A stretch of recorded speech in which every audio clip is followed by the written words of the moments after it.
Hey there. Subscribe to my channel. And also press this bell icon. So you never miss any new updates cause. তো আজকের ভিডিওতে আমরা দেখে নেব কিভাবে আপনারা বাচ্চা ছেলের রেশন কার্ডের জন্য আবেদন করতে পারবেন অনলাইনে। তো এই রেশন কার্ডটি আবেদন করার জন্য পুরনো যাদের রেশন কার্ড আছে, ওর বাবা হোক বা মা হোক বা দাদু হোক, যে কোনো একজনের রেশন কার্ডের সঙ্গে কিন্তু মোবাইলের নাম্বারটা লিঙ্ক থাকা অত্যন্ত প্রয়োজন। না হলে কিন্তু আপনি এই 4 নম্বর ফর্মটি অনলাইনে আবেদন করতে পারবেন না। তো রেশন কার্ডটি করার জন্য আপনাকে সর্বপ্রথম গুগলে গিয়ে টাইপ করতে হবে রেশন কার্ড। তো রেশন কার্ড টাইপ করার বাদে দেখুন ফার্স্ট যে অপশনটা আপনার সামনে এসছে food.wb.gov.in, এই ওয়েবসাইটটা আপনাকে ওপেন করে নিতে হবে। তো ফুড ডিপার্টমেন্টের ওয়েবসাইটটা ওপেন হয়ে যাওয়ার বাদে আপনাকে একটু নিচের দিকে আসতে হবে। তারপর এখানে দেখুন apply for new ration card, তো আপনাকে এটার উপরে ক্লিক করে নিতে হবে। তো আমাকে এই ফর এক্সিস্টিং অ্যাপ্লাইয়ের উপরে ক্লিক করে নিতে হবে। তারপরে রেশন কার্ডের সঙ্গে যে নাম্বারটা লিঙ্ক হয়ে আছে সেই নাম্বারটা আপনাকে এখানে এন্টার করতে হবে। তো নাম্বারটা এন্টার হয়ে গেলে আপনাকে গেট ওটিপিতে ক্লিক করতে হবে। তারপর আপনার রেজিস্টার মোবাইল নাম্বারে মানে আপনার মোবাইলে একটা ওটিপি আসবে, ওই ওটিপিটা নিয়ে এখানে এন্টার করতে হবে। তো ওটিপিটা এন্টার হয়ে গেলে আপনাকে প্রসিডের উপরে ক্লিক করতে হবে। তারপর এখানে দেখুন আপনার বাড়িতে যতগুলো ফ্যামিলি আছে ওই ফ্যামিলির সমস্ত রেশন কার্ডগুলো এখানে শো হয়ে যাবে। তো এখানে নিচের দিকে আসার পরে ফর্ম নাম্বার 4, তো এটার উপরে আপনাকে এই অ্যাপ্লাই নাওর উপরে ক্লিক করে নিতে হবে। তো যদি কারো এরকম ধরনের সমস্যা হয়ে থাকে যে কারো একটা পুরনো কার্ড আবেদন করা আছে, তো সেই ক্ষেত্রে ওই ফ্যামিলিতে আবেদন করতে পারবে না। তো যদি কখনো দেখেন যে আপনার সামনে এরকম কোনো মেসেজ শো হচ্ছে, তাহলে সেই ক্ষেত্রে আপনাকে একটু নিচের দিকে আসতে হবে। তো নিচের দিকে আসার বাদে আপনি এখানে দেখতে পাবেন এন্টার অ্যানাদার অ্যাপ্লিকেশন, এটার উপরে ক্লিক করে নেবেন। তো এখানে দেখুন ওপরেই যে অ্যাড্রেসটা আছে এই অ্যাড্রেসটা আপনাকে এন্টার করে দিতে হবে। তো চলুন আমি অ্যাড্রেসটা এখানে এন্টার করে দিচ্ছি। তো এখন আমি এখানে অ্যাড্রেসটা এন্টার করে দিয়েছি। এরপর আপনাকে একটা পিনকোড এখানে মানে আপনার এরিয়ার যে পিনকোড আছে সেই পিনকোডটা আপনাকে এখানে এন্টার করতে হবে। তারপর এই ফাঁকা জায়গাটা একটা ক্লিক করবেন। তারপর এখানে পোস্ট অফিসটার উপরে ক্লিক করে নেবেন। আপনার পোস্ট অফিসের যে নাম আছে সেই পোস্ট অফিসের নামটা আপনি এখানে সিলেক্ট করে নেবেন। তারপর আপনার যে পুলিশ স্টেশন আছে পুলিশ স্টেশনের উপরে ক্লিক করে আপনাকে যে পুলিশ স্টেশন আছে সেটা আপনাকে সিলেক্ট করে নিতে হবে।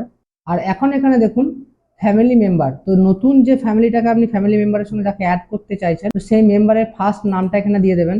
তো ফার্স্ট নামটা এখানে এন্টার করে দিচ্ছি। এখন আপনাকে লাস্ট নামটা এন্টার করতে হবে।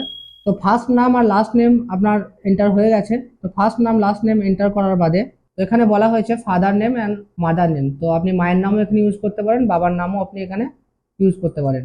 তো আপনি এখানে চাইলে আপনার বাবার নামও দিতে পারেন, আপনার মায়ের নামও এখানে দিতে পারেন। তো এখানে আমি আমার বাবার নামটা দিয়ে দিচ্ছি। তারপর এখানে জেন্ডারটা আপনাকে সিলেক্ট করতে হবে। তো আমার ক্ষেত্রে ফিমেল আছে, তো আমি ফিমেল সিলেক্ট করে দিলাম। তারপর এখানে ডেট অফ বার্থটা এন্টার করতে হবে। চাইলে আপনি এখানে ক্যালেন্ডার থেকেও সিলেক্ট করতে পারেন বা এখানেও ডিরেক্টলি টাইপ করে দিতে পারেন। তো ডেট অফ বার্থটা এখানে এন্টার হয়ে গেলে এখানে আদার্স ক্যাটাগরি, তো আদার্স ক্যাটাগরি জায়গাটা এখানে নন অফ অ্যাবভ এটার উপর ক্লিক করে দেবেন। তারপর হচ্ছে এখানে রিলেশন মানে মানে যে কার্ডটার আপনি আবেদন করছেন আর যে ফ্যামিলি হেড আছে ফ্যামিলি হেডটা আপনি আপনার রেশন কার্ডের মধ্যে পুরনো যে রেশন কার্ড আছে তাদের মধ্যে পেয়ে যাবেন। তো ফ্যামিলি রিলেশনের জায়গাটায় ক্লিক করবেন।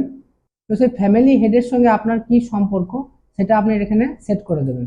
তো এটার ক্ষেত্রে হচ্ছে গ্র্যান্ড মাদার, তো আমি গ্র্যান্ড মাদার সিলেক্ট করে দিলাম। আপনার ক্ষেত্রে যেটা হবে সেটাকে আপনি সেট করে দেবেন।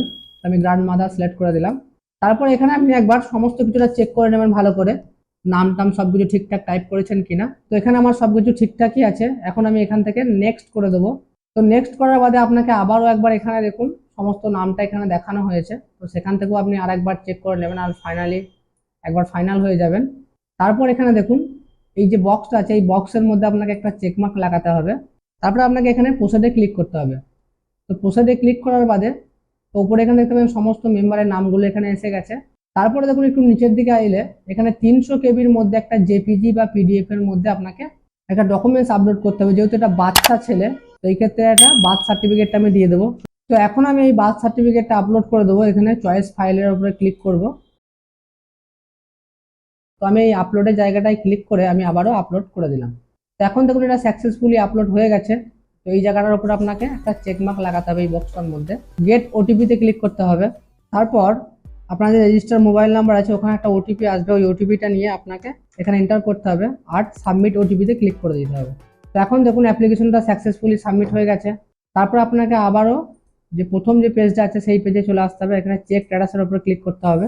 তারপর এখানে ফর্ম আইভিটা সিলেক্ট করতে হবে, অর্থাৎ 4 নম্বর ফর্মটা আপনাকে সিলেক্ট করতে হবে আর এখানে মোবাইল নাম্বারটা এখানে এন্টার করতে হবে। তারপর এখানে এই ক্যাপচারটা এখানে এন্টার করে দিতে হবে আর আপনাকে এখানে সার্চে ক্লিক দিতে হবে। তারপর এখানে দেখুন দুটো অ্যাপ্লিকেশন রয়েছে। এই আজকের ডেটটার উপর আপনাকে ক্লিক করে এটা ভিউ করে নিতে হবে। তারপর আপনাকে এটাকে প্রিন্ট আউট করে নিতে হবে। তো অ্যাপ্লিকেশন হয়ে যাওয়ার বাদে যে রিসিপ্টটা আসবে ওই রিসিপ্টটা সহ ফ্যামিলির যে হেড আছে তার রেশন কার্ড, আধার কার্ডের জেরক্স, যার আবেদন করলেন তার বাবার আধার কার্ড এবং রেশন কার্ড, যে বাচ্চাটার আপনি আবেদন করলেন তার জন্ম সার্টিফিকেট, এই গোটা ডকুমেন্টস নিয়ে আপনার লোকাল যে খাদ্য দপ্তরের অফিস আছে সেখানে গিয়ে আপনাকে এগুলো জমা করাতে হবে। তারপরেই আপনার এই কার্ডটা আপনি জেনারেট করতে পারবেন।